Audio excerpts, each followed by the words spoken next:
서울의 중심부에서도 가장 화려하다고 손꼽히는 최고급 호텔의 그랜드 볼룸은 오늘따라 유난히 더 눈부신 조명으로 가득 차 있었고, 천장에 매달린 거대한 크리스털 샹들리에는 수백 개의 다이아몬드처럼 빛을 산란시키며 아래에 모인 상류층 인사들의 허영심을 비추고 있었다. 자선 파티라는 명목하에 모인 정계와 재계의 주요 인사들은 서로의 옷차림과 장신구를 곁눈질하며 탐색하기에 바빴고, 고가 와인 잔이 부딪히는 소리와 가식적인 웃음소리가 실내를 가득 메우고 있었지만, 그 소음 속에는 진정한 즐거움보다는 서로를 향한 계산과 견제가 더 짙게 깔려 있었다. 구석진 테이블에 홀로 서 있는 강지윤은 익숙하지 않은 이브닝 드레스에 감촉이 불편한 듯 미간을 살짝 찌푸린 채 화려한 파티장보다는 차라리 진흙탕 속의 훈련장이 더 편안하겠다는 생각을 하며 주위를 경계심 어린 눈빛으로 훑어보고 있었다. 강지윤은 대한민국 육군 특수전사령부 예하 제7-107 특수임무단의 지휘관으로서 평소에는 방탄조끼와 전술 장비를 착용하고 작전 지도를 내려다보는 것이 일상이지만, 오늘은 은사님의 간곡한 부탁으로 인해 신분을 감추고 민간인 자격으로 이 자리에 참석하게 되었다. 그녀의 검은색 드레스는 단정하면서도 그녀의 탄탄한 신체 밸런스를 우아하게 드러내 주었으나, 그녀의 날카로운 눈매와 절제된 몸짓에서는 숨길 수 없는 군인의 기백이 흘러나와 주변 사람들의 시선을 묘하게 끌어당기면서도 함부로 다가갈 수 없는 위압감을 풍기고 있었다. 그녀는 손에 든 샴페인 잔을 거의 입에 대지 않은 채 파티장의 출입구와 비상구의 위치를 본능적으로 파악하며 만약의 사태에 대비하는 직업병적인 습관을 버리지 못하고 이 무의미한 시간이 빨리 지나가기만을 속으로 간절히 바라고 있었다. 그때 파티장의 거대한 양문이 활짝 열리며 웅성거리던 사람들의 시선이 일제히 한 곳으로 쏠렸고, 그 중심에는 오만함이 얼굴 전체에 묻어나는 중년 남성인 최민석이 수행원들을 거느리고 등장하며 마치 자신이 이 구역의 왕이라도 된 듯한 태도를 보이고 있었다. 대형 건설사의 CEO이자 현직 육군 준장의 손이 처남으로 알려진 그는 최근 군부대 관련 건설 수주를 독점하다시피 하며 막대한 부를 축적했고, 그 뒷배경에는 든든한 권력의 비호가 있다는 소문이 공공연하게 돌고 있었기에 파티장에 있던 많은 사업가들이 그에게 눈도장을 찍기 위해 앞다투어 몰려가 고개를 숙였다.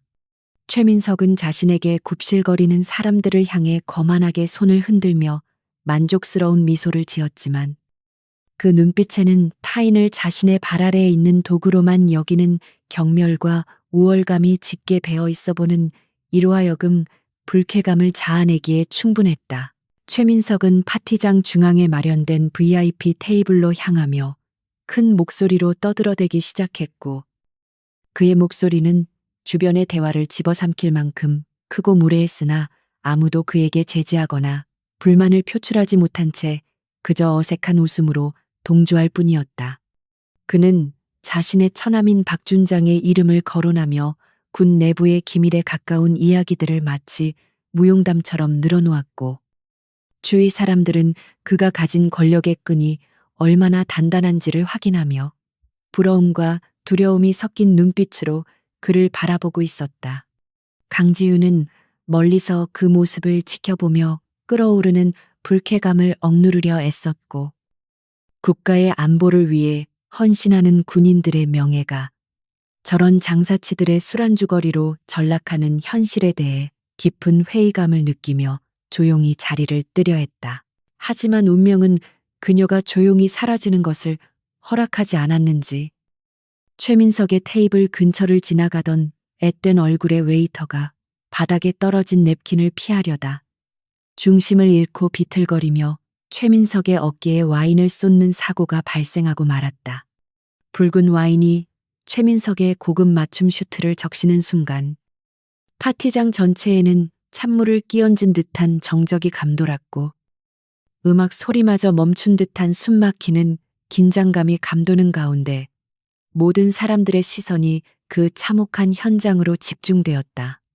웨이터는 사색이 된 얼굴로 연신 허리를 굽히며 죄송하다는 말을 반복했지만 이미 이성을 잃은 최민석의 얼굴은 붉게 달아오르며 분노로 일그러지기 시작했고 그가 쥐고 있던 와인잔이 바닥에 내동댕이 쳐지며 날카로운 파열음과 함께 산산조각이 났다. 최민석은 떨고 있는 웨이터의 멱살을 거칠게 움켜쥐고는 입에 담지 못할 욕설을 퍼부으며 그를 거칠게 밀쳤고 힘없는 웨이터는 중심을 잃고 바닥에 넘어져 깨진 유리 조각 위로 손을 짚으며 고통스러운 신음소리를 내뱉었다. 주변의 사람들은 그 광경을 보고도 누구 하나 나서서 말릴 생각을 하지 못한 채 혹시라도 불똥이 자신에게 튈까봐 숨을 죽이며 외면하거나 뒷걸음질 칠 뿐이었고 호텔 매니저가 급히 달려왔지만 최민석의 기세에 눌려 감히 다가가지 못하고 발만 동동 구르고 있었다. 최민석은 넘어진 웨이터를 향해 발길질을 하려는 듯 다리를 치켜들며 자신의 비싼 옷값을 물어내라고 고래고래 소리를 질렀고 그의 폭력적인 행동은 도를 넘어 범죄에 가까운 수준으로 치닫고 있었다. 그 순간 날카로우면서도 차가운 목소리가 소란스러운 공간을 가르고 들려왔고 그 목소리에는 감히 거역할 수 없는 위엄과 힘이 실려 있어 격분해 있던 최민석의 움직임마저 멈추게 만들었다. 강지윤은 군중을 헤치고 천천히 걸어 나와 웨이터와 최민석 사이를 가로막고 섰으며 그녀의 등장은 마치 혼란스러운 전장의 지휘관이 나타난 듯한 압도적인 분위기를 형성하며 주위의 공기를 순식간에 바꿔놓았다. 그녀는 바닥에 넘어진 웨이터를 일으켜 세워 뒤로 물러나게 한 뒤 여전히 씩씩거리고 있는 최민석을 향해 전혀 위축되지 않는 눈빛으로 정면을 응시하며 차분하지만 단호한 어조로 지금 당장 그만두라고 경고했다. 최민석은 자신의 권위에 도전하는 낯선 여자의 등장에 잠시 당황하는 듯 했으나 이내 그녀의 수수한 차림새와 젊은 나이를 확인하고는 코웃음을 치며 그녀를 위아래로 훑어보았고 감히 자신이 누구인지 알고 끼어드느냐며 비아냥거렸다. 그는 강지윤이 이 호텔의 직원이나 혹은 초대받지 못한 손님일 것이라 짐작하고 자신의 배경을 과시하며 그녀를 찍어 누르려 했으나 강지윤은 눈 하나 깜짝하지 않고 그의 눈을 똑바로 바라보며 폭력은 어떤 이유에서도 정당화될 수 없음을 논리적으로 지적했다. 그녀의 태도는 너무나도 침착하고 논리정연하여 최민석을 더욱 화나게 만들었고 그는 자신의 자존심에 상처를 입었다고 생각하며 더욱 공격적인 태세로 돌변했다. 최민석은 비틀거리는 걸음으로 강지윤에게 다가와 손가락질을 해대며 너 같은 것들은 내 말 한마디면 이 사회에서 매장될 수 있다고 협박했고 자신이 아는 고위층 인사들의 이름을 열거하며 그녀에게 공포심을 심어주려 애썼다. 그러나 강지윤은 그가 나열하는 이름들 중 상당수가 자신의 작전보고 라인에 있거나 혹은 자신이 직접 훈련시킨 부하들의 상관이라는 사실을 속으로 비웃으며 그의 협박이 얼마나 공허하고 우스꽝스러운 것인지를 냉철하게 파악하고 있었다. 그녀에게 있어 눈앞의 남자는 위협적인 존재가 아니라 단지 제압해야 할 통제 불능의 목표물이나 사회적인 해악을 끼치는 제거 대상 정도로밖에 보이지 않았다. 분노가 극에 달한 최민석은 강지윤의 뺨을 때리려는 듯 손을 높이 쳐들었지만 그의 손이 그녀의 얼굴에 닿기도 전에 강지윤은 정광석화 같은 속도로 그의 손목을 낚아채어 가볍게 비틀며 제압해버렸다. 예상치 못한 반격과 손목에서 느껴지는 엄청난 악력에 최민석은 비명을 지르며 무릎을 꿇을 수밖에 없었고 주변에서 지켜보던 사람들은 믿을 수 없는 광경에 경악하며 웅성거리기 시작했다. 강지윤은 그의 손목을 놓아주며 다시는 무고한 사람에게 손대지 말라고 낮게 으르렁거렸고 그녀의 목소리에는 살기마저 감돌고 있어 최민석은 굴욕감과 공포를 동시에 느끼며 바닥에 주저앉은 채 거친 숨을 몰아쉬었다. 자존심이 산산이 조각난 최민석은 바닥에서 일어나며 악에 바친 목소리로 소리를 질렀고 자신이 당한 수모를 갚아주기 위해 가장 저열하고 비열한 방법으로 그녀를 공격하기 시작했다.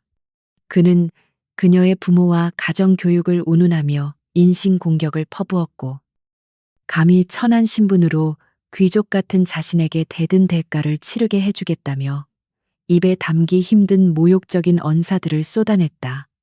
파티장의 분위기는 이제 되돌릴 수 없을 만큼 험악해졌고 사람들은 최민석의 광기에 질려하면서도 강지윤이 어떻게 대응할지 숨죽여 지켜보고 있었다.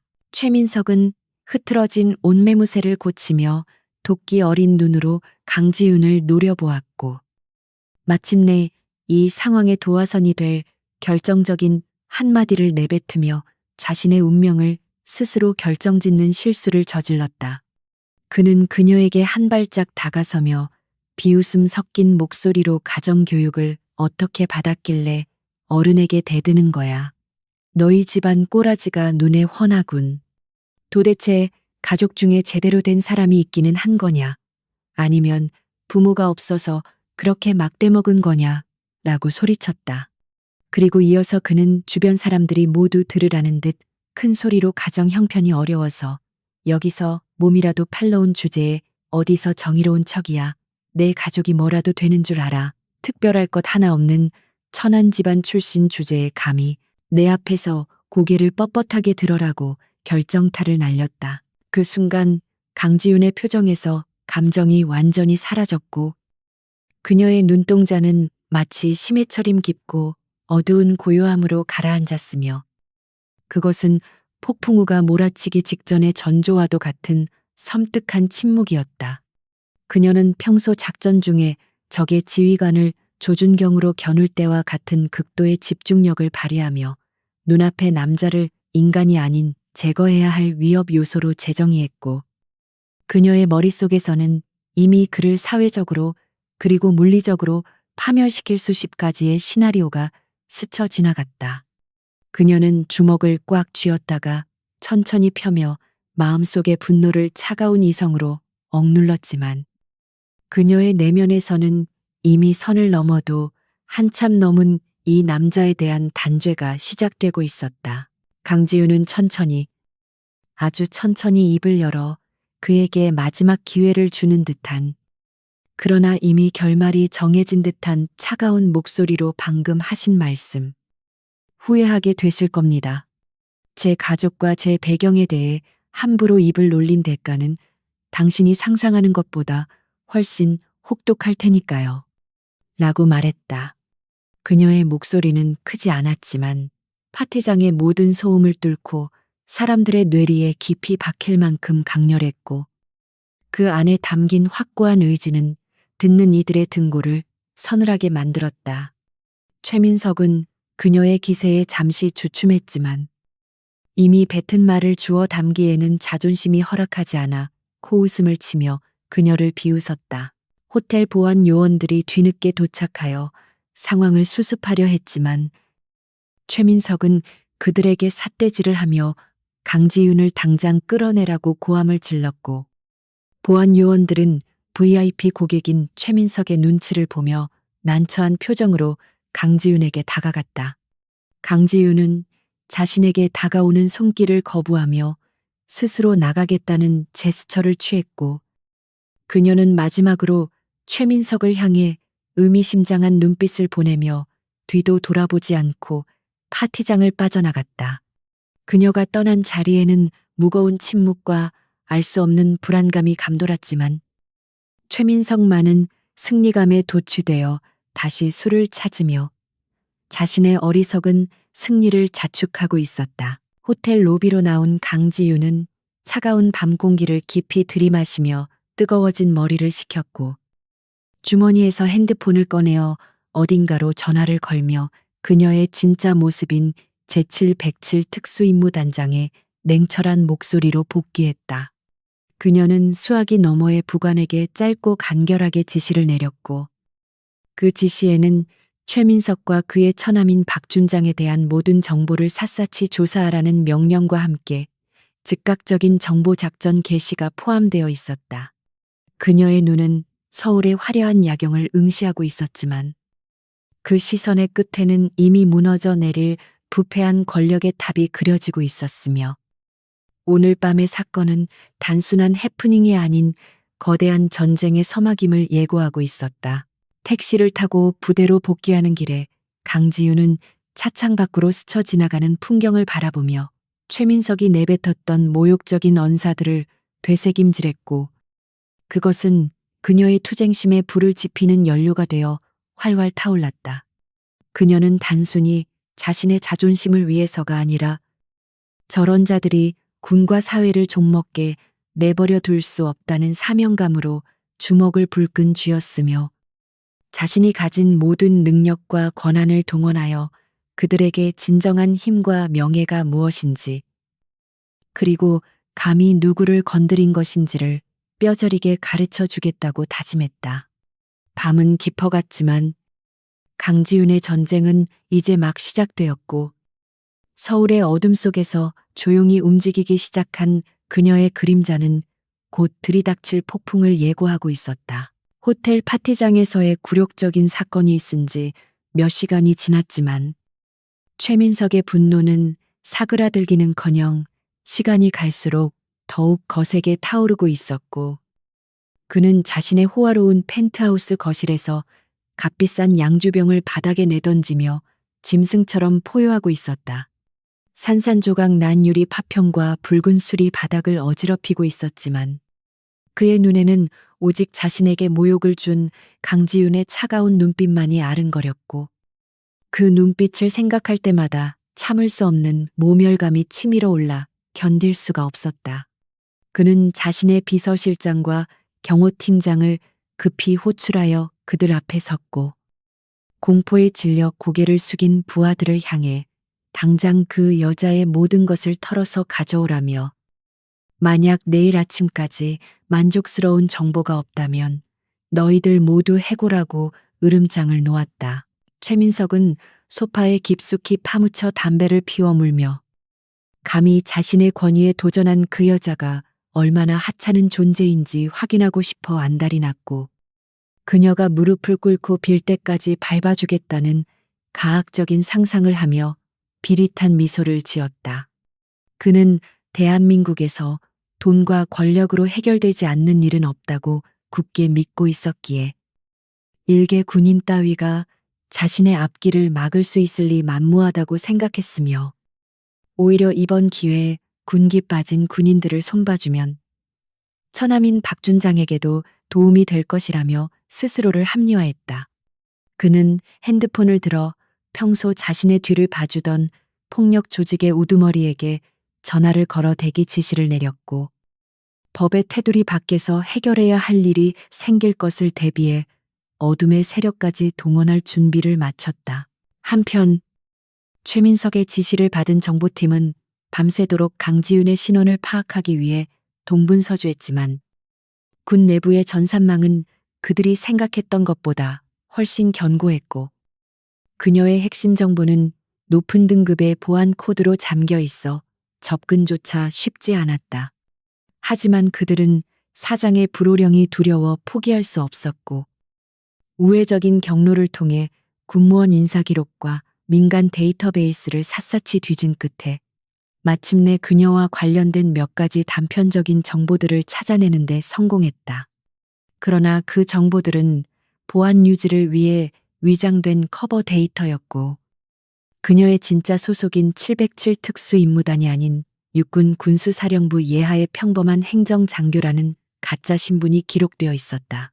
다음 날 아침 판눈으로 보고서를 들고 온 비서실장은 최민석에게 강지윤이 서울 외곽의 오래된 빌라에 거주하는 육군 대위이며 부모님은 일찍 돌아가시고 특별한 배경이 없는 흑수저 출신의 여군이라고 보고했다. 최민석은 보고서를 받아들고 한참을 껄껄거리며 웃어댔는데 그것은 안도감 섞인 비웃음이자 자신이 겨우 이런 하찮은 존재에게 긴장했다는 사실에 대한 허탈감의 표현이었고 그는 보고서를 테이블 위에 툭 던지며 승리감에 도취된 표정을 지었다. 그는 겨우 보급품이나 관리하는 계집애가 감히 나한테 훈계를 둬 제 주제도 모르고 정의의 사도 흉내를 낸 거야 라고 비아냥거리며 이제 그녀를 요리하는 것은 식은 죽 먹기보다 쉬운 일이라 확신했다. 최민석은 즉시 처남인 박준장에게 전화를 걸어 과장된 목소리로 하소연을 시작했고 어제 파티장에서 자신을 모욕한 여자가 군인 신분이었으며 그녀가 군의 위계를 무시하고 민간인에게 행패를 부렸다고 사실을 교묘하게 왜곡하여 전달했다. 박준장은 처음에는 시큰둥하게 반응했지만 최민석이 그녀의 소속과 이름을 대며 자신의 체면을 세워달라고 끈질기게 부탁하자 귀찮다는 듯 알았다며 부관을 시켜 해당 부대 지휘관에게 압력을 넣겠다고 약속했다. 박준장 역시 강지윤이라는 이름이 낯설지 않았으나 군 내부에는 동명이인이 많았고 설마 707의 지휘관이 민간 파티에서 그런 일을 벌였을 리 없다고 단정 지으며 처남이 말한 대로 그저 버르장머리 없는 하급 장교일 것이라고 가볍게 넘겨짚는 실수를 범했다. 든든한 뒷배까지 얻은 최민석은 이제 본격적인 사냥을 시작하기로 마음먹고 어제 대기시켜 두었던 용역 깡패들에게 강지윤의 주거지로 찾아가 확실하게 겁을 주라고 지시했다. 그는 단순히 그녀를 괴롭히는 것에서 그치지 않고 그녀가 살고 있는 집을 쑥대밭으로 만들고 주변 이웃들에게까지 피해를 주어 그녀가 그 동네에서 얼굴을 들고 다니지 못하게 만들 작정이었으며 이를 통해 그녀의 멘탈을 완전히 붕괴시키려는 악랄한 계획을 세웠다. 그는 자신의 사무실 의자에 거만하게 기대앉아 CCTV 화면을 통해 현장 상황을 실시간으로 보고받을 준비를 했고 강지윤이 공포에 질려 자신에게 살려달라고 애원하는 모습을 상상하며 쾌재를 불렀다. 오후가 되자 검은색 승합차 세대가 강지윤이 거주하는 서울 외곽의 한적한 주택가 골목으로 요란한 소음을 내며 들어섰고 차에서 내린 건장한 체격의 남성들은 험악한 인상을 풍기며 주위를 위협적으로 둘러보았다. 그들은 강지윤의 집 대문을 발로 차고 초인종을 끊임없이 눌러대며 고래고래 소리를 질렀고 강지윤, 나와 남의 돈 떼먹고 숨으면 모를 줄 알았냐? 라는 터무니없는 거짓말을 외치며 동네방네 소란을 피우기 시작했다. 평화롭던 주택가는 순식간에 공포 분위기에 휩싸였고 놀란 이웃 주민들이 하나둘씩 밖을 내다보았지만 깡패들의 살벌한 기세에 눌려 누구도 감히 나서지 못하고 집 안으로 숨어들어 문을 걸어 잠갔다. 사실 강지윤의 이 집은 그녀가 부모님과 함께 살았던 추억이 깃든 곳이자 고된 작전 후 유일하게 긴장을 풀고 쉴 수 있는 그녀만의 성역과도 같은 공간이었기에 최민석의 이러한 행위는 그녀의 가장 내밀하고 소중한 부분을 침범하는 짓이었다. 깡패들은 대문에 붉은색 스프레이로 입에 담지 못할 욕설을 휘갈겨 쓰고 마당에 있는 화분들을 모조리 깨부수며 행패를 부렸고 마치 철거 용역 현장을 방불케 하는 무자비한 폭력을 행사했다.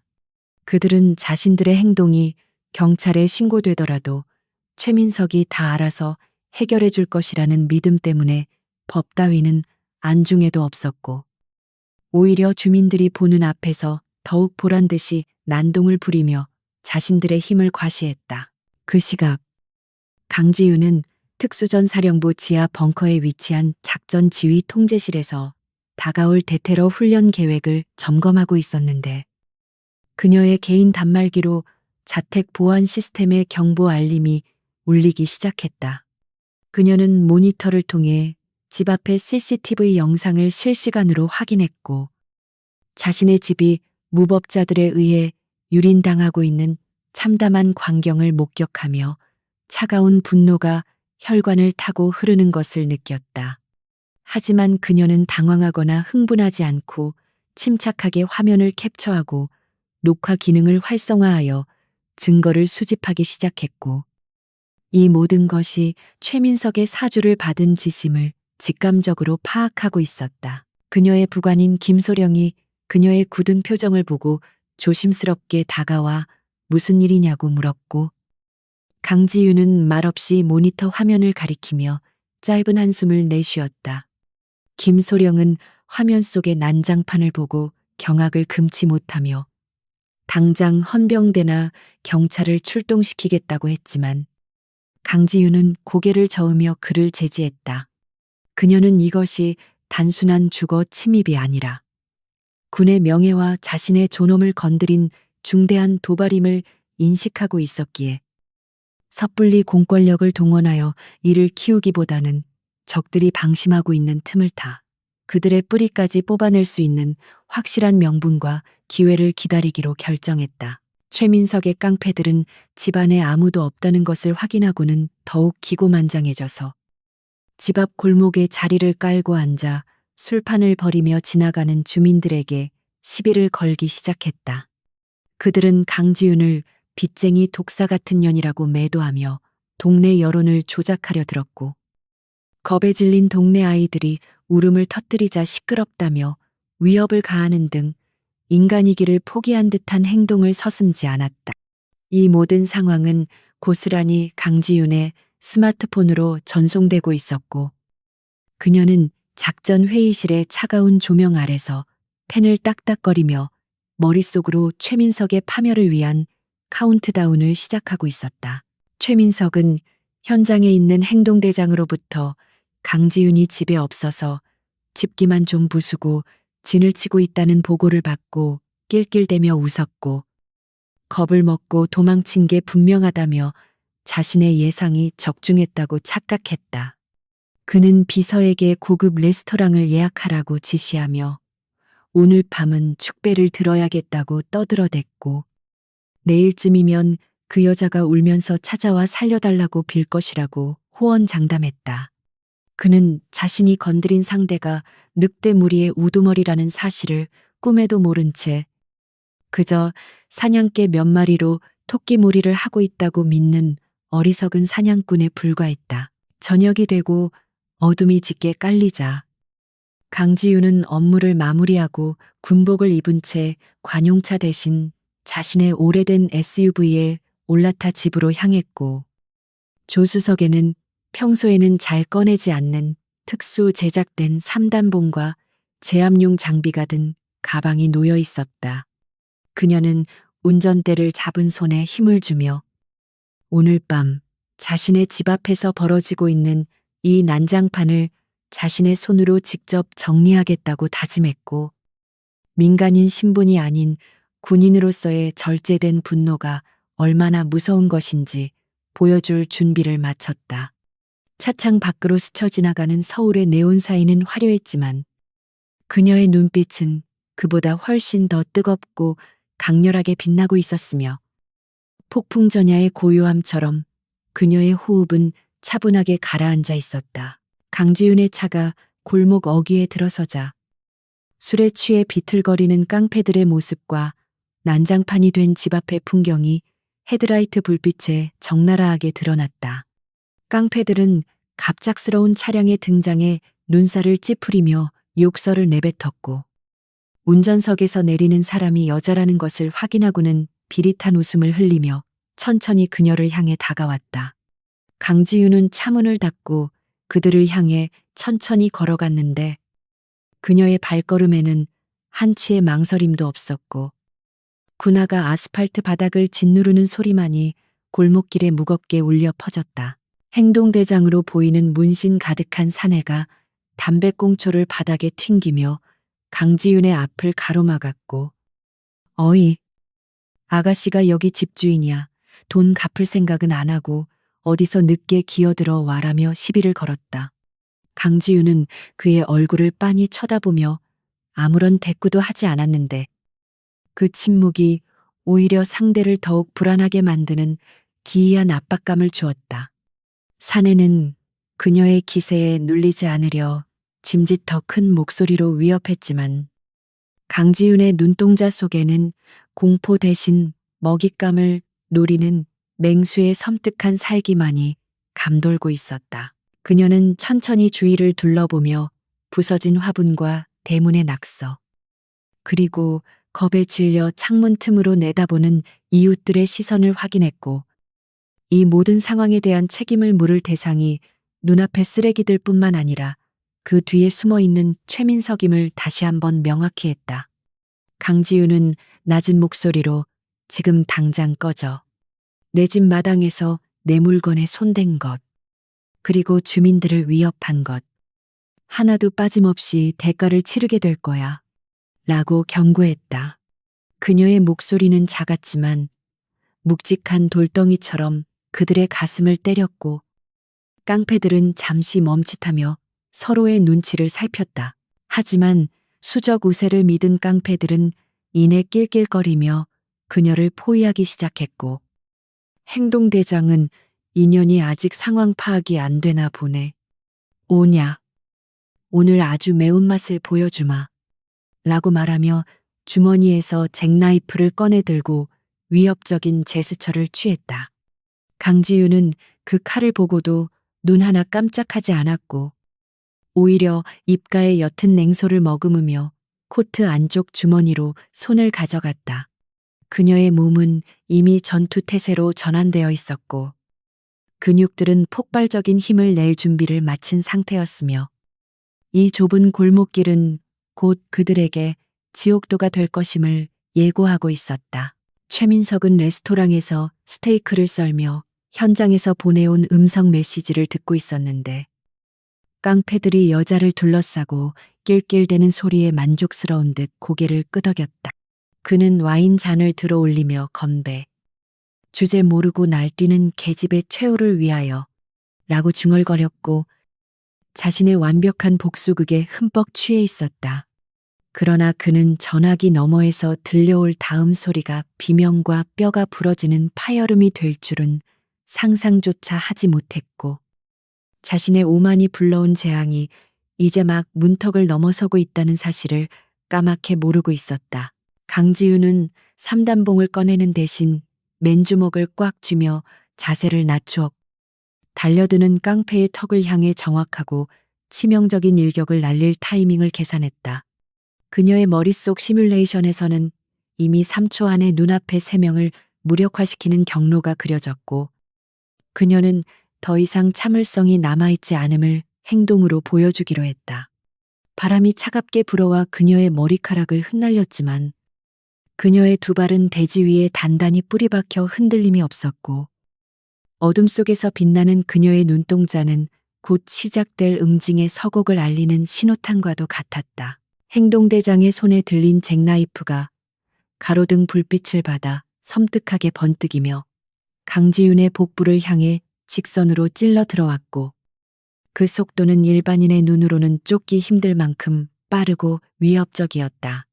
하지만 수많은 실전과 대테러 작전으로 단련된 강지윤의 눈에는 그 움직임이 마치 슬로모션처럼 느리게 보였으며, 그녀는 당황하지 않고 상체를 살짝 비틀어 칼날을 종이 한 장 차이로 피하는 동시에 상대의 손목을 강하게 낚아챘다. 뼈가 으스러지는 듯한 둔탁한 파열음과 함께 행동대장의 입에서 비명이 터져 나오기도 전에 강지윤은 그의 팔을 역관절 방향으로 꺾어버리며 무게 중심을 무너뜨려 바닥에 처박아 버렸다. 순식간에 벌어진 상황에 뒤에 서 있던 나머지 깡패들은 잠시 멍하니 서 있다가 동료가 당하는 모습을 보고 이성을 잃은 듯 고함을 지르며 일제히 강지윤을 향해 달려들었다. 그들은 쇠파이프와 강목을 휘두르며 무차별적인 공격을 퍼부었지만 강지윤은 마치 춤을 추듯 유연한 몸놀림으로 그들의 공격 사이를 파고들며 급소만을 정확하게 타격했다. 그녀의 주먹과 발차기는 군더더기 없이 깔끔했고, 타격이 가해질 때마다 건장한 사내들이 추풍낙엽처럼 나가떨어지며 고통에 몸부림쳤다. 좁은 골목길은 순식간에 신음소리와 비명으로 가득 찼고 강지윤은 쓰러진 깡패들 사이를 유유히 걸어다니며 아직 정신을 잃지 않고 반항하려 드는 자들의 발목이나 손목을 밟아 확실하게 무력화시켰다. 그녀의 표정에는 승리감이나 흥분 따위는 찾아볼 수 없었고 오직 임무를 수행하는 기계와 같은 차가운 냉정함만이 서려 있어 보는 이로 하여금 전율을 느끼게 했다. 소란을 듣고 다시 창문 밖을 내다본 이웃 주민들은 평소 조용하고 예의 바르던 강지윤이 10여 명의 장정들을 홀로 제압하는 믿기지 않는 광경을 목격하고 입을 다물지 못했다. 강지윤은 바닥에 쓰러져 거친 숨을 몰아쉬고 있는 행동대장의 멱살을 잡고 일으켜 세워 벽으로 거칠게 밀어붙였고 공포에 질려 흔들리는 그의 눈동자를 똑바로 응시하며 낮고 서늘한 목소리로 배우를 물었다. 행동대장은 고통과 두려움에 몸을 떨면서도 쉽사리 입을 열지 않으려 했지만 강지윤이 그의 부러진 손목을 다시 한번 강하게 움켜쥐자 비명을 지르며 최민석 사장이 시킨 일이라고 실토하고 말았다. 예상했던 이름이었지만 막상 직접 확인하니 끓어오르는 분노보다는 오히려 상황을 정리해야겠다는 차가운 이성이 그녀의 머릿속을 지배했다. 그녀는 즉시 휴대전화를 꺼내 관할 경찰서가 아닌 수도방위 사령부 헌병단 상황실로 직통 전화를 걸었고 자신의 관등 성명과 암호 코드를 대며 현역 장교에 대한 민간인의 집단 테러 및 가택 침입 발생을 보고했다. 통화 내용은 간결하고 명확했지만 그 안에 담긴 무게감은 엄청난 것이어서 수화기 너머의 상황병은 긴장한 목소리로 즉각적인 출동을 약속하며 최우선 순위로 처리하겠다고 복창했다. 강지윤은 전화를 끊고 바닥에 널브러진 깡패들을 내려다보며 너희들은 단순히 사람을 잘못 건드린 것이 아니라 국가 안보를 담당하는 지휘관을 공격한 테러범으로 취급될 것이라고 싸늘하게 일갈했다. 잠시 후 요란한 사이렌 소리와 함께 헌병대의 순찰차와 작전 차량들이 골목을 가득 메웠고 완전 무장을 한 헌병들이 뛰어내려 깡패들을 신속하게 체포하고 현장을 통제하기 시작했다. 헌병대 장교가 강지윤에게 다가와 거수 경례를 붙이며 상황을 인계받겠다고 보고했고 강지윤은 그에게 짧은 목례로 답하며 테러 용의자들에 대한 철저한 조사와 배후 세력에 대한 군 수사기관의 개입을 지시했다. 주민들은 경찰이 아닌 군대가 출동하여 일사불란하게 움직이는 모습을 보며 강지윤이 평범한 군인이 아니라는 사실을 어렴풋이 짐작하게 되었다. 현장 수습을 헌병대에게 맡긴 강지윤은 집으로 들어가지 않고 자신의 차량에 올라타 시동을 걸었으며 그녀의 목적지는 더 이상 안락한 휴식처가 아닌 그녀의 본거지인 제707 특수임무단 주둔지였다. 운전대를 잡은 그녀의 손은 미세하게 떨리고 있었는데 이는 두려움 때문이 아니라 억눌린 분노와 앞으로 벌어질 거대한 싸움에 대한 전의가 충돌하며 만들어낸 흥분 때문이었다. 그녀는 최민석이라는 개인이 저지른 도발을 넘어 그 뒤에 숨어 군의 기강을 흔들고 권력을 사유화하려는 박준장과 그 비호 세력 전체를 뿌리 뽑겠다고 다짐했다. 도심을 가로질러 부대로 향하는 동안 강지윤은 머릿속으로 이번 작전의 개요를 구상하며 적들이 예상하지 못한 방식으로 가장 아픈 곳을 찌르기 위한 전략을 수립해 나갔다. 그녀는 최민석이 자신의 뒷배를 믿고 법망을 피해 나갈 구멍을 만들어 두었을 것을 계산해 넣고 단순한 폭행이나 협박 혐의가 아닌 군사 기밀 유출 시도나 방산 비리 등 더 큰 혐의를 씌울 방법을 모색했다. 차창 밖으로 스쳐 지나가는 서울의 야경은 여전히 화려했지만 강지윤의 눈에는 그 불빛들이 마치 적들의 약점을 표시하는 타겟 마크처럼 보였다. 부대 정문에 도착하자 위병수의 초병들이 그녀의 차량 번호를 확인하고 신속하게 차단기를 올리며 충성 구호와 함께 절도 있는 경례를 올렸다. 강지윤은 창문을 내리지 않고 가볍게 손을 들어 답례한 뒤 익숙한 도로를 따라 지휘 통제 건물이 있는 구역으로 차량을 몰았다. 부대 안의 공기는 바깥 세상과는 달리 엄숙하고 긴장감이 감돌았으며 밤늦은 시간임에도 불구하고 곳곳에서 훈련을 하거나 경계 근무를 서는 대원들의 모습이 보였다. 이곳이야말로 그녀가 속한 진짜 세상이었고 그녀를 지키고 그녀가 지켜야 할 힘의 원천이었다. 지휘관 집무실에 들어선 강지윤은 가장 먼저 옷장에 걸려있던 정복을 꺼내 들었고 민간인으로서의 흔적을 지워내듯 사복을 벗어던지고 군인의 갑옷과도 같은 제복을 갖춰 입기 시작했다. 날 선주름이 잡힌 셔츠와 계급장이 달린 재킷, 그리고 가슴에 부착된 각종 훈장과 휘장들은 그녀가 걸어온 피와 땀의 역사를 증명하고 있었다. 그녀가 거울 앞에 서서 베레모를 쓰고 매무새를 다듬자 거울 속에는 파티장에서 모욕을 당하던 여자가 아닌 대한민국 최정예 부대를 이끄는 냉철한 지휘관만이 남아 있었다. 그녀는 책상 위에 인터폰을 눌러 정보작전 과장과 법무참모를 즉시 호출했고 잠시 후 노크 소리와 함께 들어온 참모들은 정복 차림의 강지윤을 보고 심상치 않은 분위기를 감지하며 긴장한 표정으로 자리에 섰다. 강지윤은 자리에 앉으라는 말도 없이 브리핑 스크린을 켜고 최민석의 사진과 인적 사항을 띄운 뒤 이자가 오늘 저녁 자신을 공격한 테러의 주동자임을 밝혔다. 참모들은 경악을 금치 못하며 웅성거렸지만 강지윤의 날카로운 눈빛에 이내 입을 다물고 그녀의 다음 지시를 기다렸다. 강지윤은 지휘봉으로 스크린을 가리키며 정보작전 과장에게 최민석과 그가 운영하는 건설사, 그리고 그와 연루된 모든 인물들에 대한 전방위적인 정보 수집을 명령했다. 그녀는 특히 최민석의 자금 흐름과 군 관련 사업 수주 내역, 그리고 처남인 박준장과의 통화 기록 및 회동 내역을 샅샅이 뒤져 불법적인 연결고리를 찾아내라고 지시했다.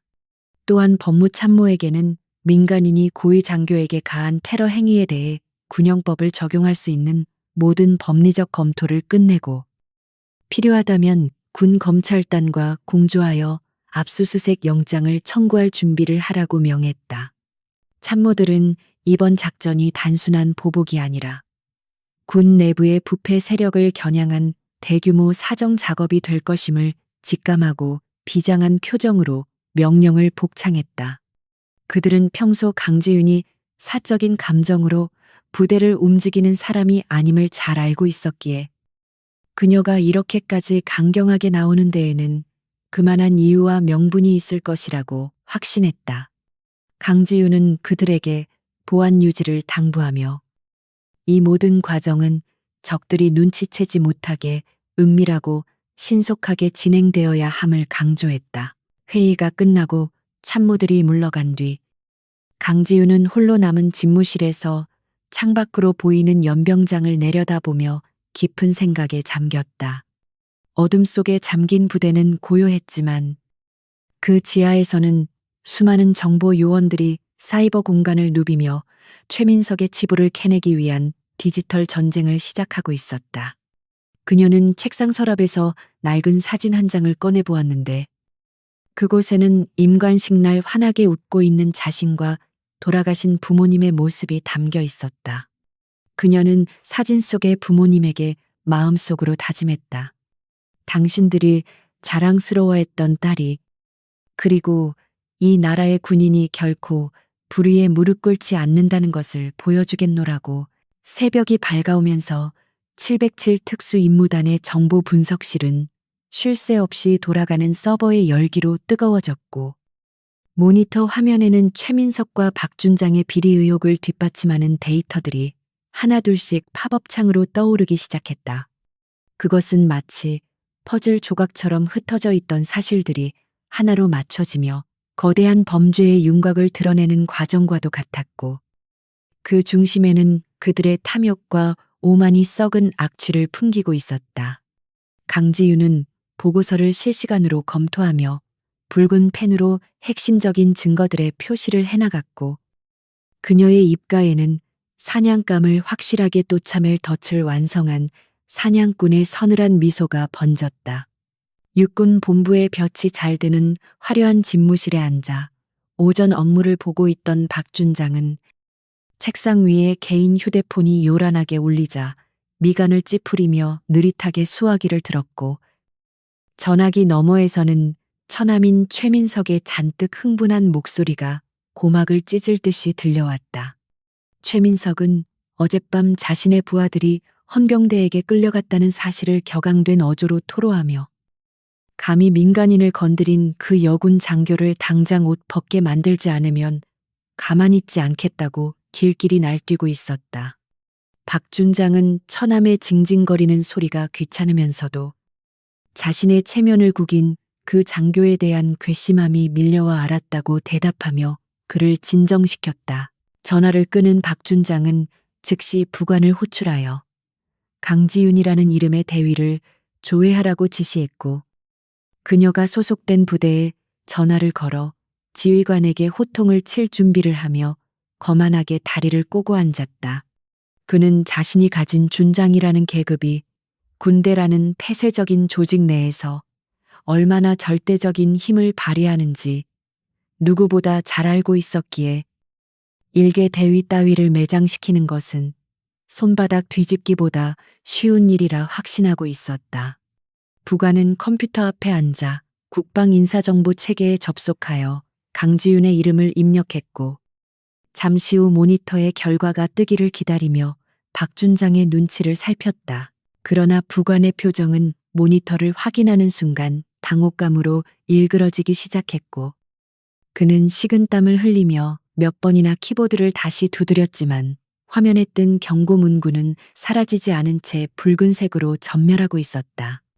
부관은 떨리는 목소리로 박준장에게 보고했는데 해당 인원의 신상 정보는 1급 보안으로 분류되어 있어 일반적인 접근 권한으로는 열람 자체가 불가능하며 접근을 시도했다는 로그가 상급 부대에 자동 전송된다는 내용이었다. 박준장은 그럴 리가 없다며 직접 컴퓨터 앞으로 다가가 화면을 확인했지만 거기에는 접근 불가 특수임무 수행 중 국방부 장관 승인 필요라는 문구만이 선명하게 박혀 있었다. 박준장의 등줄기에 서늘한 식은땀이 흐르기 시작했고 그는 무언가 크게 잘못되었다는 것을 직감하며 급히 인사사령부의 동기에게 전화를 걸어 우회적으로 정보를 캐내려 시도했다. 전화기 너머의 동기는 강지윤이라는 이름을 듣자마자 목소리를 낮추며 지금 당장 그 이름에 대한 조회를 멈추고 모른 척하는 것이 신상에 좋을 것이라고 은밀하게 경고했다. 동기는 그녀가 단순한 대위가 아니라 특수전 사령부 내에서도 가장 위험하고 비밀스러운 부대인 707 특수임무단의 실질적인 지휘관이며 그녀의 계급장은 위장일 뿐 실제 권한은 장군급과 맞먹는다는 충격적인 사실을 알려주었다.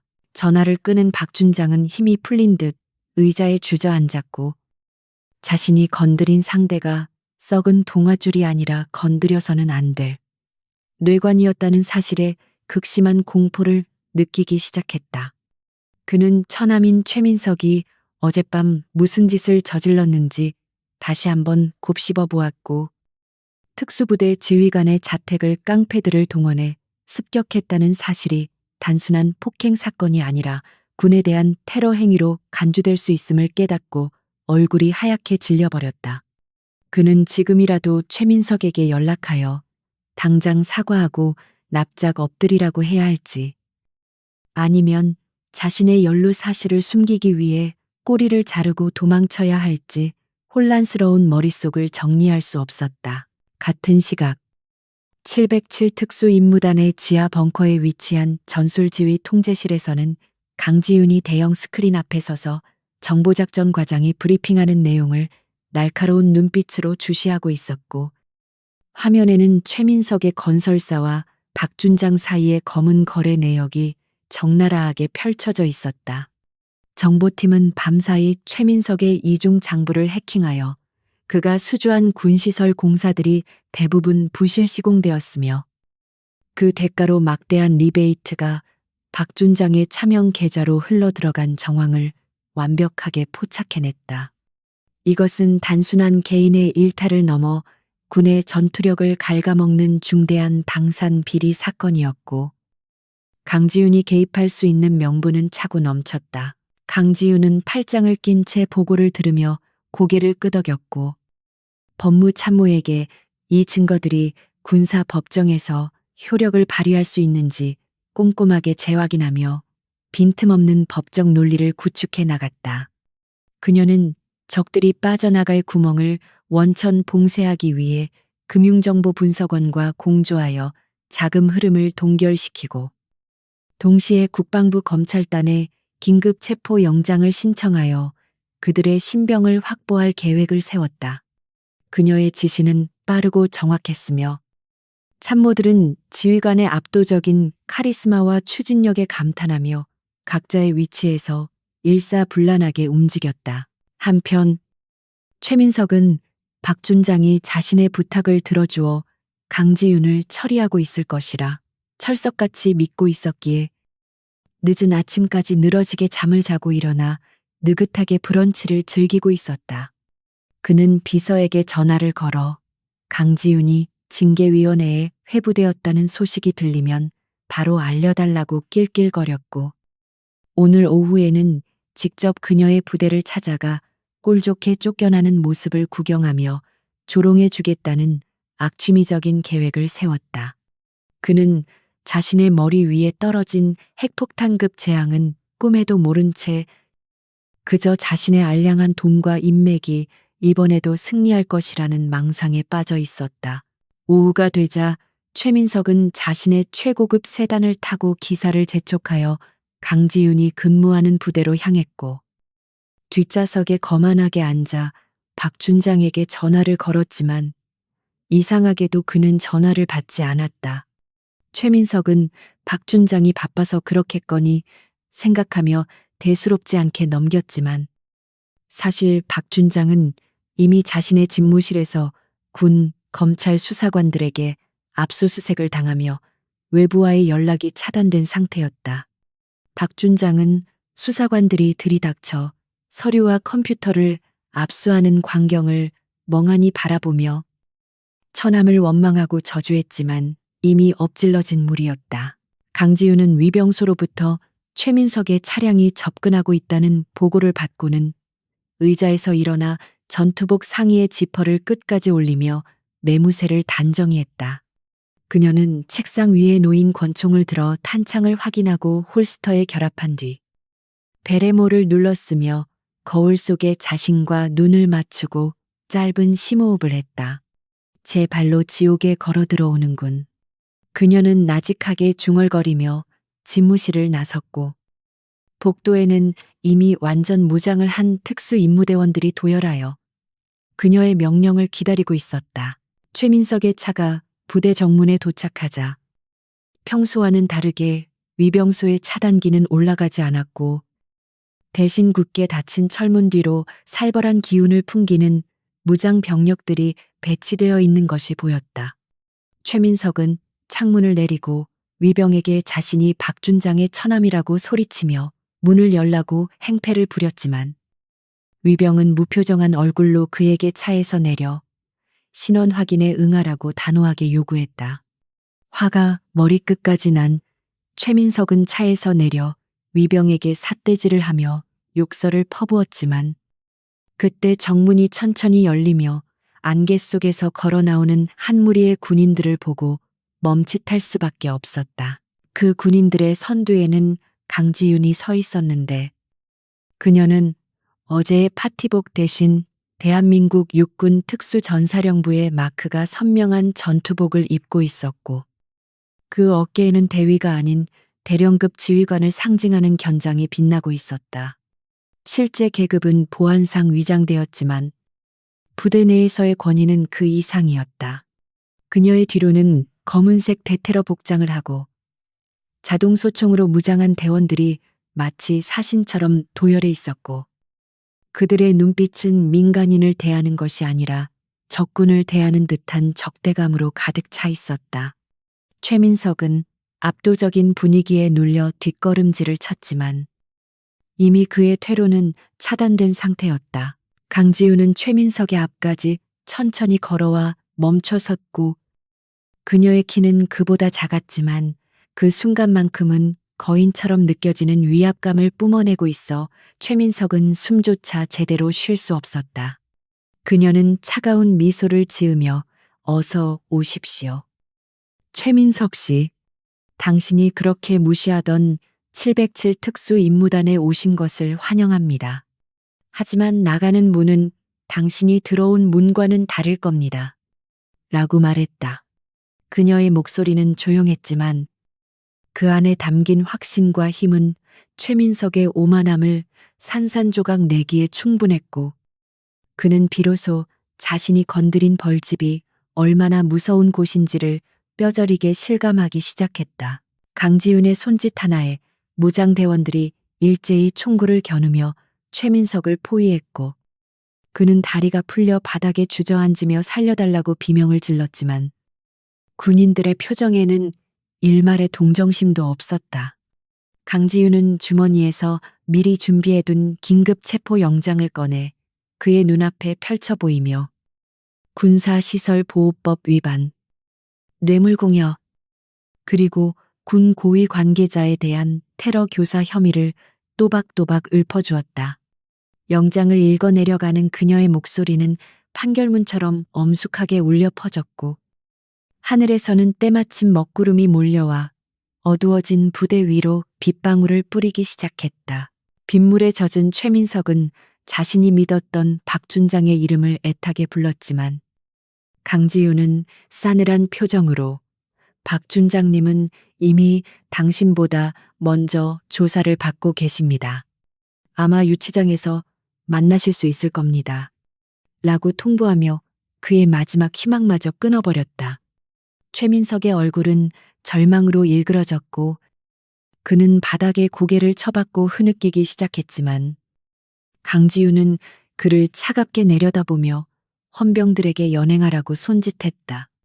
끌려가는 최민석의 비명소리가 빗소리에 묻혀 사라질 때까지 강지윤은 그 자리에 서서 미동도 하지 않았다. 상황이 정리되고 부대 정문이 다시 굳게 닫히자 강지윤은 빗물에 젖은 베레모를 고쳤으며 하늘을 올려다보았고, 빗줄기가 그녀의 얼굴에 묻은 먼지를 씻어내듯 마음속의 응어리도 함께 씻겨 내려가는 것을 느꼈다. 하지만 이것은 끝이 아니라 시작일 뿐이었고, 그녀는 이제 법정이라는 또 다른 전장에서 그들의 죄를 낱낱이 밝혀내고 정의를 실현해야 할 의무가 남아 있었다. 그녀는 뒤따라온 부관에게 법무팀과 함께 검찰단으로 이동한다. 차 대기시켜 라고 짧게 명령하고는 단호한 발걸음으로 지휘 통제실로 향했다. 빗속을 뚫고 달리는 지휘 차량 안에서 강지윤은 창밖의 풍경을 바라보며 권력이란 남을 짓밟는 것이 아니라 소중한 것을 지키기 위해 사용될 때 비로소 가치가 있다는 군인의 신조를 다시금 되새겼다. 그녀의 눈빛은 그 어느 때보다 맑고 강인하게 빛나고 있었으며 다가올 법정 싸움에서도 결코 물러서지 않겠다는 결의가 가득 차 있었다. 서울의 회색빛 하늘 아래 정의의 여신은 눈을 가리고 있었지만 강지윤은 두 눈을 부릅뜨고 악을 심판하기 위해 칼을 갈고 있었다.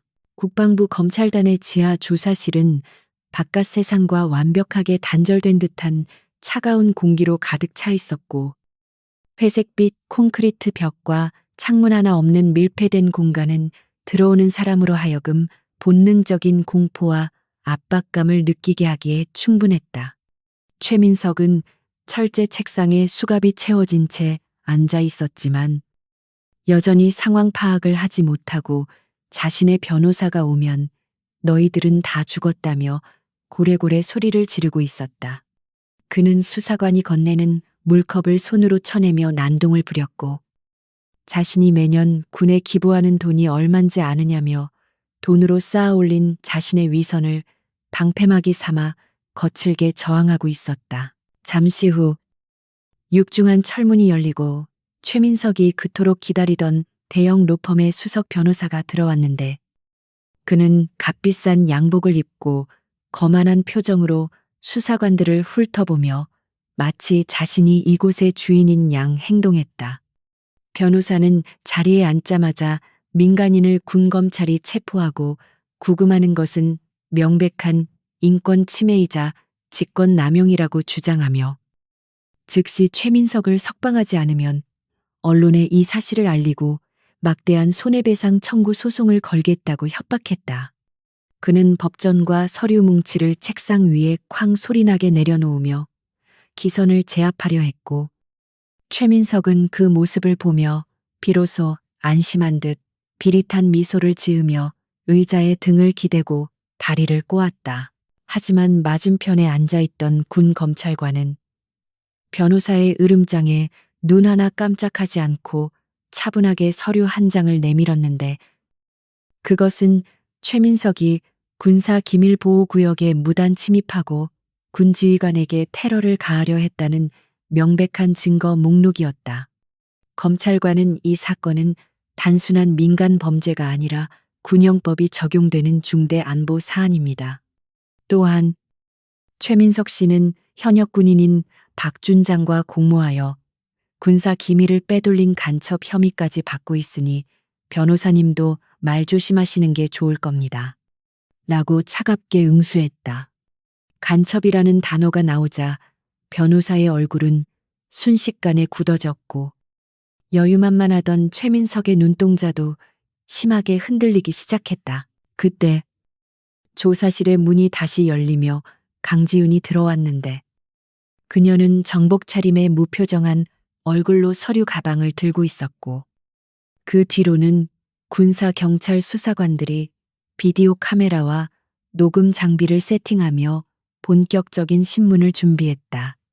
강지윤은 최민석의 맞은편에 앉아 그를 뚫어지게 쳐다보았고 그 시선은 마치 먹잇감의 숨통을 끊기 직전의 맹수처럼 날카롭고 매서워서 최민석은 본능적으로 위축되어 시선을 피할 수밖에 없었다.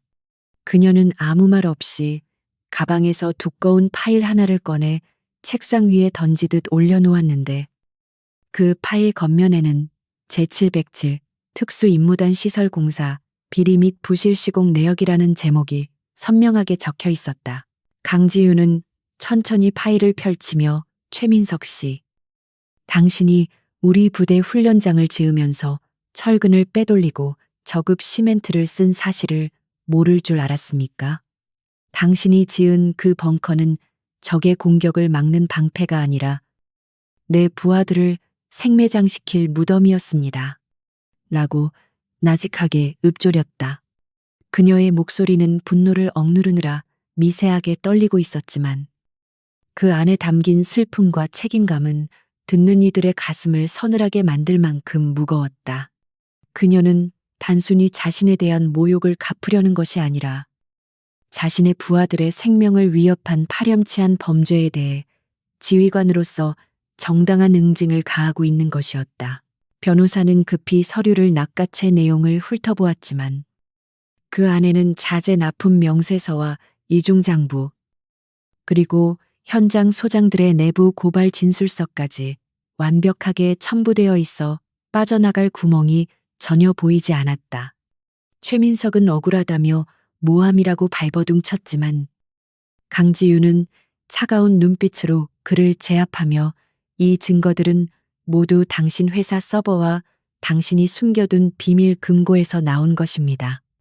당신이 박준장에게 건넨 뇌물 리스트도 확보되어 있으니 더 이상 발뺌할 생각은 하지 않는 게 좋을 겁니다.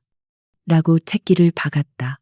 한편 옆방 조사실에서는 박준장이 땀을 비오듯 흘리며 고위군 검찰관에게 강도 높은 조사를 받고 있었는데 그는 자신이 최민석의 범죄 사실을 전혀 몰랐다며 모든 책임을 처남에게 떠넘기려 안간힘을 쓰고 있었다. 박준장은 나는 그저 가족이라서 공사를 소개해 줬을 뿐. 그가 부실 공사를 하는지 뇌물을 주는지 전혀 몰랐습니다. 나도 피해자입니다. 라고 억울함을 호소하며 비굴하게 목숨을 구걸했다. 그는 평소에 위험 있는 장군의 모습은 온데간데 없고 자신의 안위만을 걱정하는 보잘것없는 소인배의 모습으로 전락해 있었다. 강지우는 유리창 너머로 박준장의 비겁한 모습을 지켜보다가 스피커 버튼을 눌러 박준장의 목소리가 최민석이 있는 조사실에도 들리도록 조치했고, 스피커를 통해 흘러나오는 박준장의 배신 섞인 변명은 최민석을 충격과 분노의 도가니로 몰아넣었다. 박준장의 저 사기꾼 놈이 내 이름을 팔고 다닌 겁니다. 나는 10원 한 장 받은 적 없습니다. 라는 목소리가 울려 퍼지자 최민석은 믿었던 도끼의 발등을 찍힌 듯한 배신감에 치를 떨며 이성을 잃고 소리를 지르기 시작했다. 최민석은 책상을 주먹으로 내리치며 박태수, 이 배은 망덕한 놈 네가 진급할 때 쓴 돈이 다 내 주머니에서 나온 거야. 네 자식 유학비랑 골프 회원권, 첩한테 사준 아파트까지 다 내가 해준 건데 이제 와서 모른 척을 해. 라고 고래고래 악을 쓰며 모든 비밀을 폭로해 버렸다. 변호사는 당황하여 최민석의 입을 막으려 했지만 이미 엎질러진 물이었고 이 모든 과정은 고스란히 녹화되어 법정에서 빼도 박도 못할 결정적인 증거로 남게 되었다. 강지우는 두 사람의 추악한 자중질환을 지켜보며 싸늘한 조소를 보냈고 이것이야말로 그녀가 의도했던 적의 분열과 자멸이었다. 강지우는 다시 마이크를 잡고 최민석에게 들리십니까? 당신이 믿었던 권력의 실체는 이렇게나 얄팍하고 비겁합니다. 당신들은 국가 안보를 담보로 거래를 하고 군인의 명예를 돈으로 사고 팔았습니다. 그 대가가 어떤 것인지 이제 똑똑히 보여드리겠습니다. 라고 선고하듯 말했다. 그녀의 말 한마디 한마디는 최민석의 가슴에 비수처럼 꽂혔고 그는 이제야 자신이 누구를 상대로 싸움을 걸었는지 그리고 자신이 저지른 죄의 무게가 얼마나 무거운지를 뼈저리게 깨닫기 시작했다. 상황이 불리하게 돌아가자 변호사는 슬그머니 서류를 챙기며 자리에서 일어날 준비를 했고 최민석은 자신을 버리지 말라며 변호사의 옷자락을 붙잡고 애원했지만 변호사는 냉정하게 그의 손을 뿌리치며 이 사건은 제가 감당할 수 있는 수준을 넘었습니다. 다른 변호사를 알아보시죠. 라고 말하고는 도망치듯 조사실을 빠져나갔다. 홀로 남겨진 최민석은 절망감에 휩싸여 바닥에 주저앉았고 그의 화려했던 인생이 이 차가운 지하 감옥에서 비참하게 끝날 것임을 직감하며 하염없이 눈물을 흘렸다.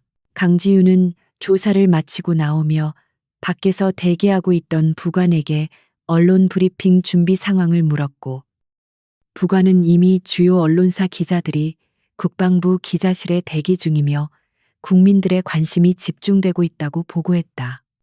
그녀는 단순히 범인을 잡는 것에서 그치지 않고 이번 사건을 계기로 군 내부의 방산비리 카르텔을 뿌리 뽑기 위해 모든 진실을 국민들에게 낱낱이 공개하기로 결심했다.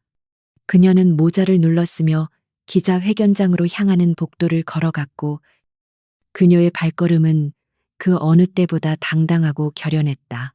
기자회견장에 들어선 강지우는 수많은 카메라 플래시 세례를 받으며 단상에 올랐고 그녀는 준비된 원고를 읽는 대신 정면을 응시하며 진심을 담아 입을 열었다. 그녀는 대한민국 군인은 국민의 생명과 재산을 지키기 위해 존재합니다. 하지만 일부 부패한 세력이 군의 신성한 의무를 더럽히고 국민들을 기만했습니다. 저는 오늘 제707 특수임무단장으로서 그리고 대한민국 군인의 한 사람으로서 이들의 죄를 고발하고 정의를 바로 세우고자 합니다. 라고 힘주어 말했다. 그녀의 단호한 목소리는 전파를 타고 전국으로 생중계되었고 국민들은 그녀의 용기 있는 행동에 뜨거운 지지와 환호를 보냈다. 방송을 본 시민들은 인터넷 게시판과 SNS를 통해 최민석과 박준장에 대한 강력한 처벌을 요구하는 청원 글을 올리기 시작했고, 여론은 삽시간에 들불처럼 번져나가 정치권까지 압박하기 시작했다. 청와대와 국방부 장관은 철저한 수사와 관련자 엄벌을 지시했고, 이제 최민석과 박준장은 그 누구의 도움도 받을 수 없는 고립무원의 처지가 되었다. 강지윤이 쏘아올린 작은 공이 거대한 정의의 해일이 되어 부패한 권력자들을 덮치고 있었고, 그것은 대한민국 사회에 울리는 통쾌한 경종이었다.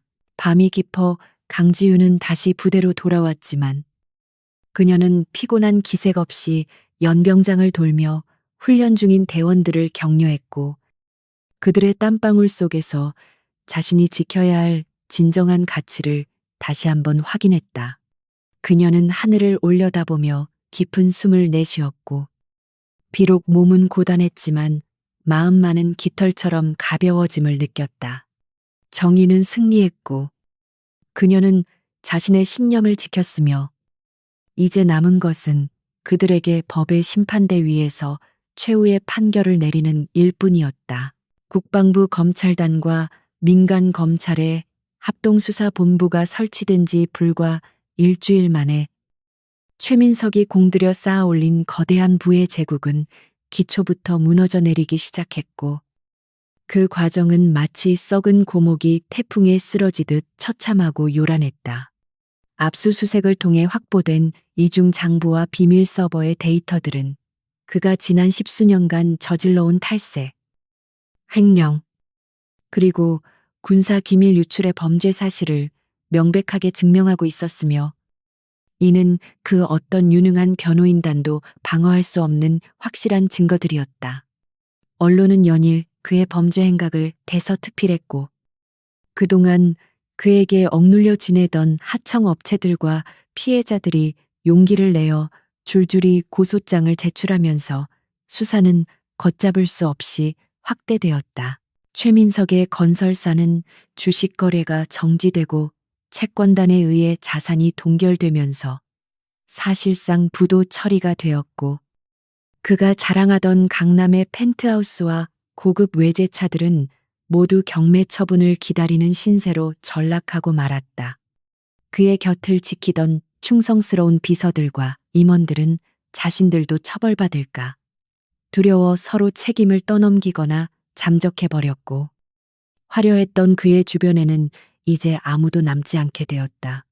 구치소 독방에 갇힌 최민석은 좁은 창문으로 들어오는 햇빛을 바라보며 자신의 몰락을 실감했지만, 여전히 자신의 잘못을 뉘우치기보다는 자신을 배신한 사람들에 대한 증오심만을 키우며 이를 갈고 있었다. 한편 육군 본부 징계위원회에 회부된 박준장의 처지는 더욱 비참했는데, 그는 군인의 명예인 계급장을 박탈당하고 불명예 전역 조치를 당하는 수모를 겪어야 했다.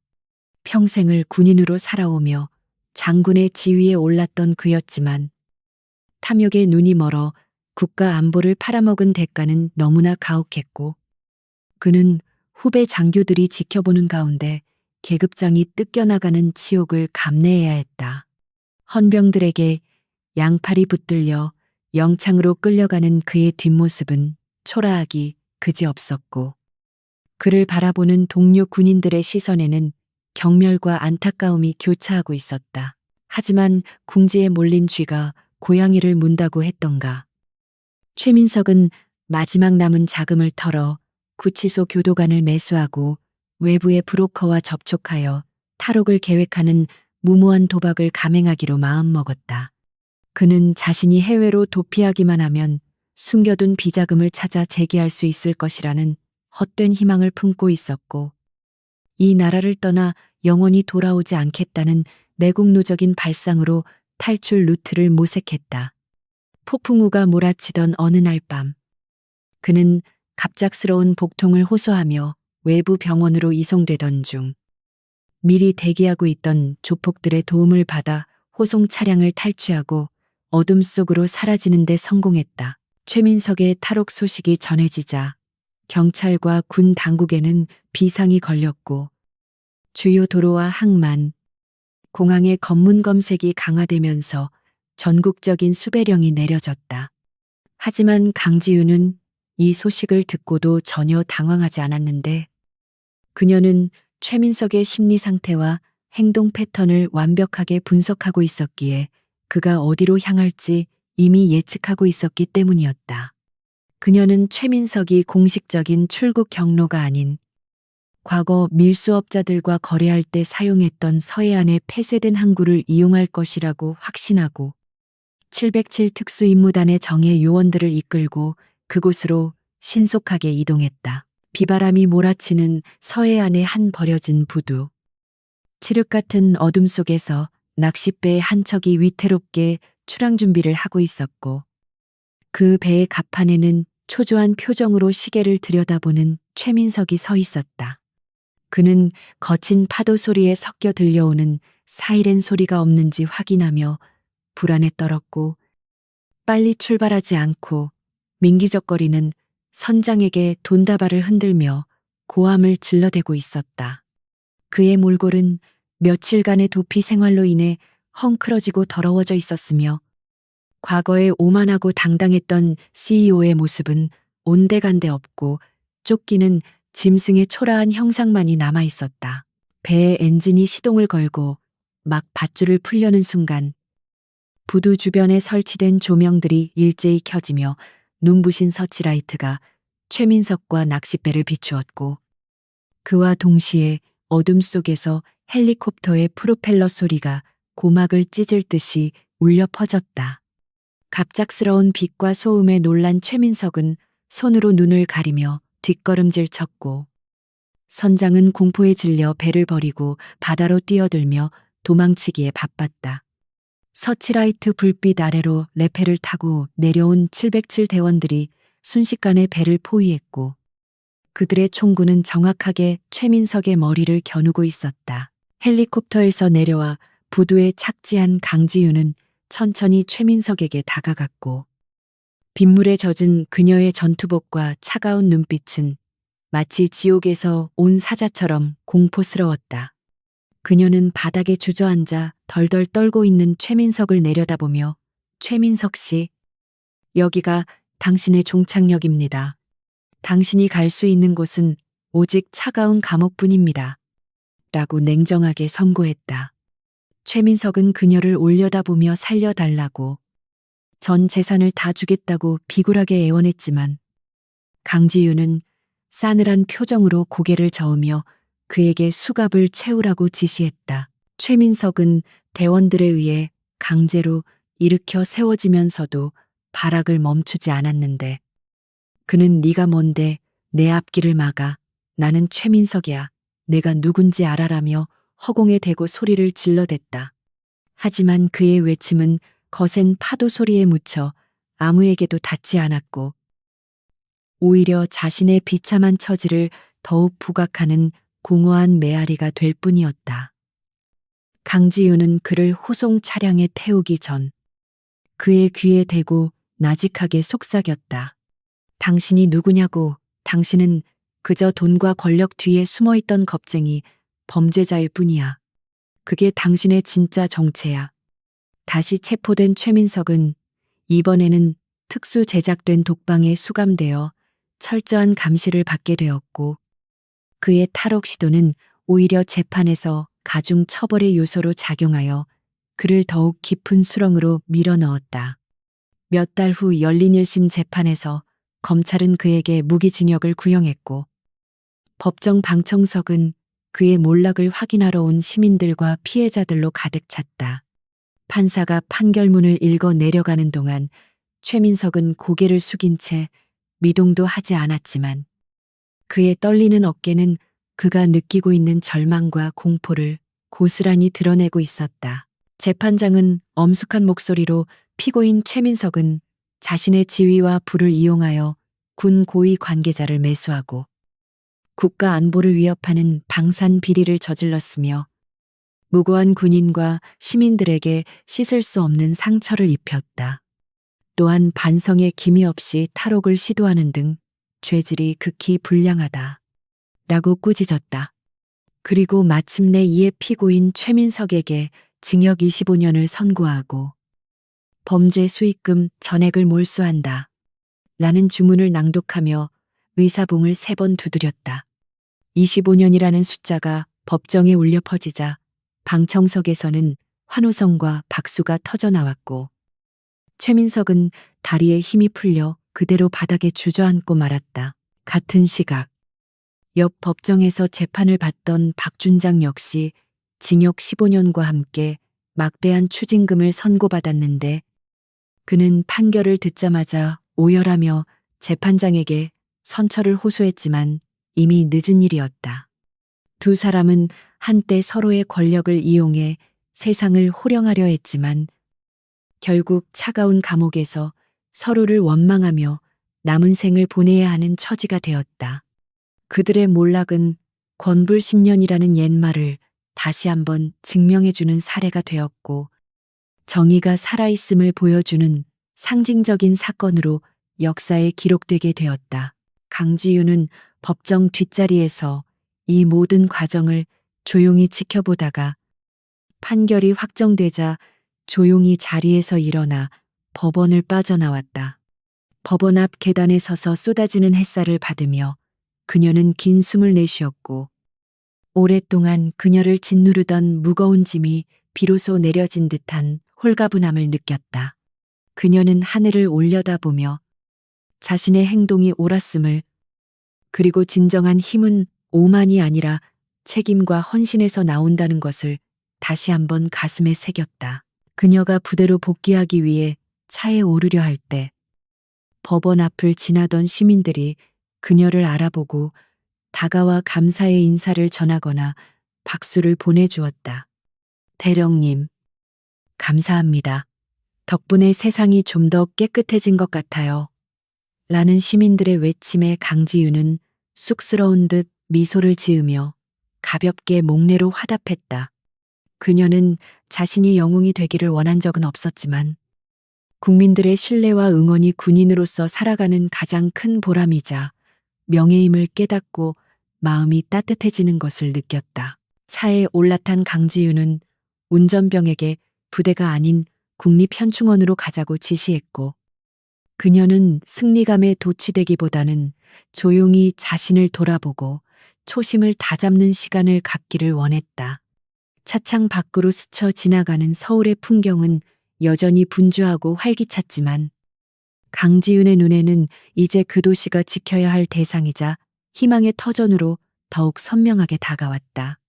악은 사라지고 정의가 세워졌지만 그녀의 임무는 끝나지 않았으며 그녀는 언제나 그 자리에서 묵묵히 이 나라를 지키는 방패가 될 것임을 다짐했다. 현충원에 도착한 강지윤은 부모님의 묘역을 찾아가 거수경례를 올리고 그 앞에 놓인 하얀 국화꽃을 바라보며 마음속으로 대화를 나누었다. 아버지, 어머니, 제가 잘 해낸 걸까요? 당신들이 가르쳐 주신 대로 부끄럽지 않은 군인이 되기 위해 노력했습니다. 바람이 불어와 그녀의 머리카락을 스치고 지나갔고 그것은 마치 부모님이 그녀의 어깨를 토닥여주는 따스한 손길처럼 느껴졌다. 그녀는 눈가에 맺힌 눈물을 닦아내지 않고 그대로 두며 다가올 새로운 내일을 향해 다시 한번 힘차게 나아갈 준비를 마쳤다. 저 멀리 서쪽 하늘로 해가 저물어가고 있었지만 강지윤의 마음속에는 이제 막 새로운 태양이 떠오르고 있었다. 그것은 불의에 타협하지 않는 용기와 정의로운 신념이라는 이름의 태양이었고 그 빛은 앞으로도 그녀가 걸어갈 길을 환하게 비춰줄 것이었다. 그녀는 다시 군화끈을 단단히 조여매고 돌아섰고 그녀의 그림자는 석양을 받아 길게 늘어지며 거인처럼 웅장하게 대지를 덮고 있었다. 교도소의 차가운 철창 사이로 들어오는 희미한 달빛만이 유일한 조명인 독방 안에서 최민석은 얇은 담요 한 장의 의지에 웅크리고 앉아 뼈에 사무치는 한기를 견뎌내고 있었다. 한때 대한민국 상류층의 중심에서 호화로운 파티와 최고급 요리를 즐기던 그는 이제 곰팡내 나는 좁은 방에서 식어버린 콩밥을 먹으며 하루하루를 연명하는 처량한 신세가 되었다. 그의 손에는 더 이상 명품 시계나 고급 와인잔이 들려있지 않았고 대신 거친 노역으로 인해 생긴 굳은 살과 지워지지 않는 때만이 그의 몰락을 증명하고 있었다. 그는 잠을 이루지 못하고 벽을 멍하니 응시하며 자신의 인생을 송두리째 파괴해버린 그날의 오만했던 말, 실수를 끊임없이 되뇌며 괴로워했다.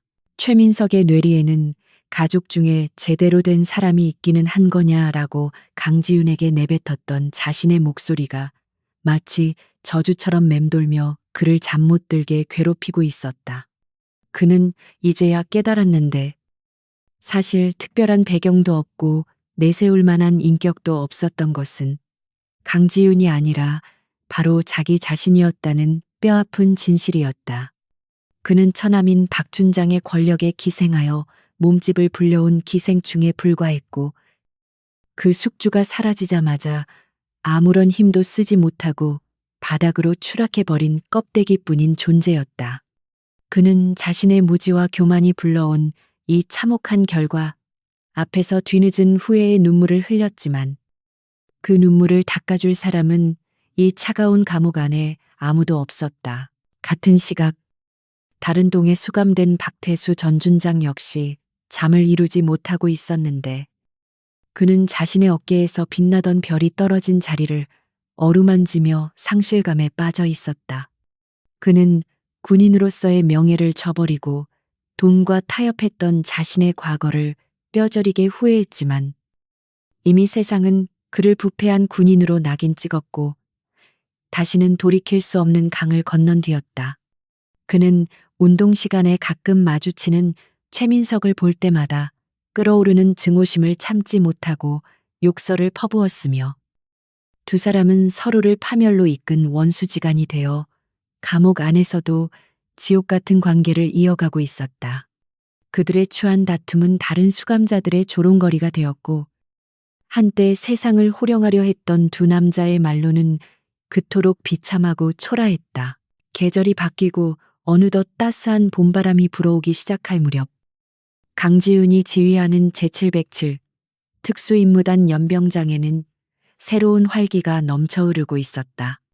이번 사건을 계기로 군 내부에서는 대대적인 자정작용이 일어났고 실력과 인품을 겸비한 지휘관들이 주요 보직에 임명되면서 군의 분위기는 그 어느 때보다 투명하고 강인해졌다. 강지윤은 특징과 함께 더 높은 자리로 갈 수 있는 기회를 제안받았지만 그녀는 정중하게 거절하고 여전히 현장에 남기를 고집하며 대원들과 함께 땀 흘리는 삶을 선택했다. 그녀에게 있어 진급이나 명예는 부차적인 것이었고 오직 국가와 국민을 지키는 최전선에 서 있는 것만이 그녀의 유일한 사명이자 기쁨이었다. 강지윤은 새로 전입 온 신임 대원들을 모아놓고 정신교육을 실시하고 있었는데 그녀의 눈빛은 부드러우면서도 단호했고 목소리에는 깊은 울림이 있었다. 그녀는 우리가 가진 힘은 남을 짓밟고 과시하기 위한 것이 아니라 가장 약한 곳에서 도움을 필요로 하는 사람들을 지키기 위한 것이다. 그 힘을 사적인 욕망을 위해 사용하는 순간 너희는 군인이 아니라 제복 입은 깡패에 불과하다는 것을 명심해라. 라고 강조했다. 신임 대원들은 전설적인 지휘관인 강지윤의 가르침을 하나라도 놓치지 않으려 귀를 기울였고 그녀의 뒤로 비치는 햇살은 마치 그녀의 신념을 축복하듯 눈부시게 빛나고 있었다.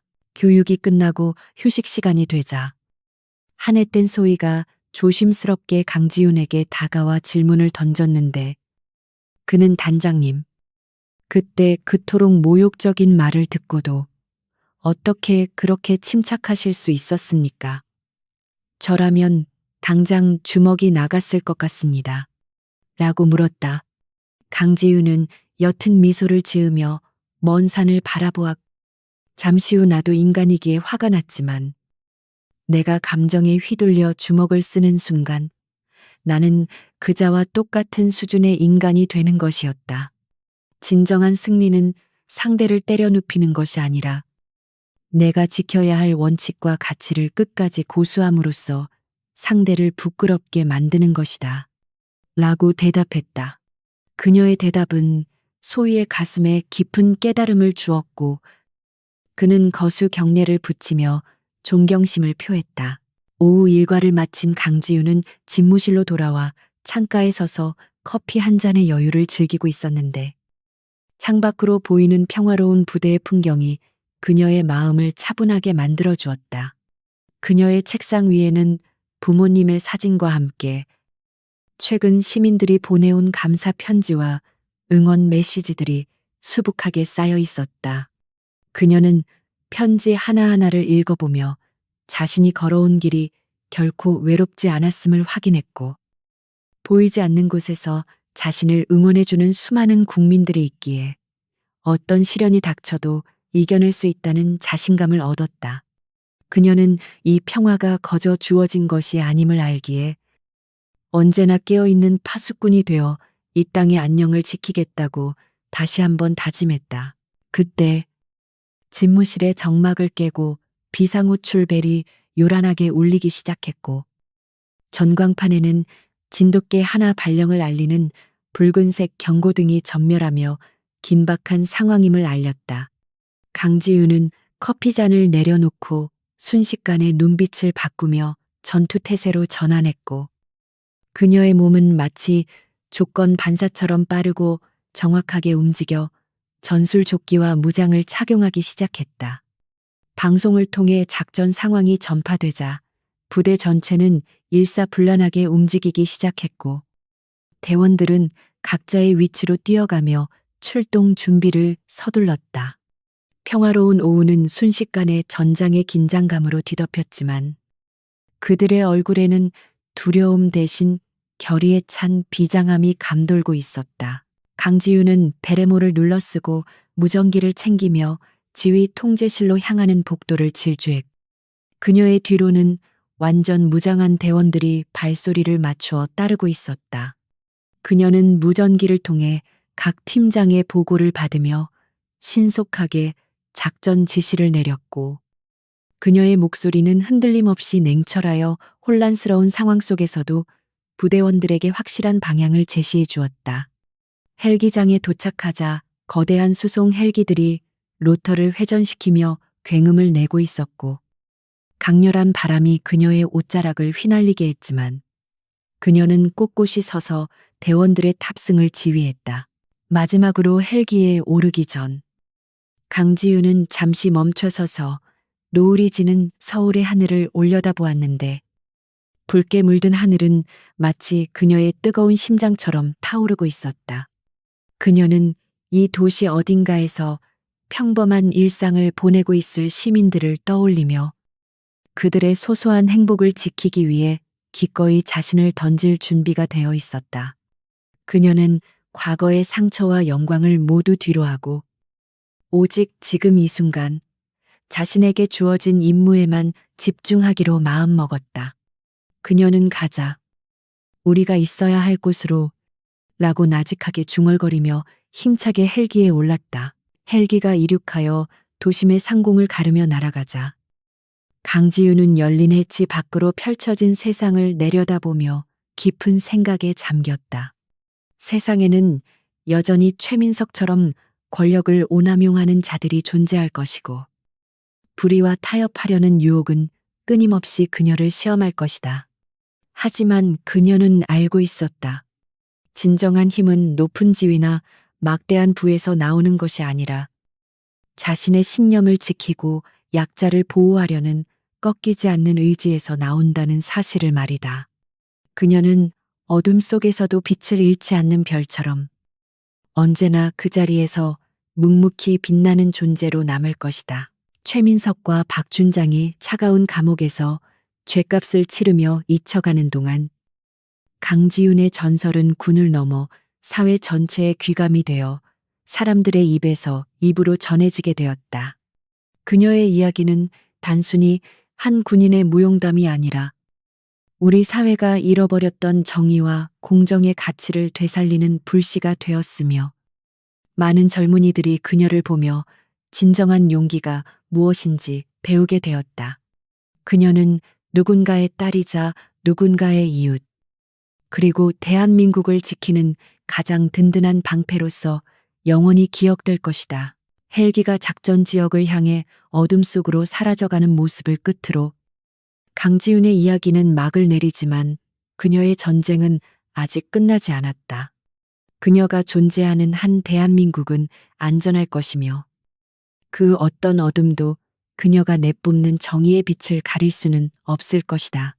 가족 중에 제대로 된 사람이 있냐고 그녀는 마음속으로 그 질문에 마지막 대답을 던졌다. 내 가족은 대한민국이고 내 형제는 바로 내 옆에 있는 전우들이다. 그리고 우리는 세상 그 무엇보다 특별하고 강하다. 헬기의 프로펠러 소리가 점차 멀어지며 밤하늘의 고요함 속으로 잦아들었고 도시는 다시 평온한 잠에 빠져들었다. 역사는 권력을 휘두른 자가 아니라 책임을 다한 자를 기억할 것이며 강지윤이라는 이름은 그 역사의 한 페이지에 선명하게 새겨질 것이다. 이제 독자 여러분도 각자의 자리에서 자신만의 정의를 지키는 주인공이 되기를 바라며 이 긴 이야기를 마친다. 진정한 힘은 당신의 마음 속에 있다.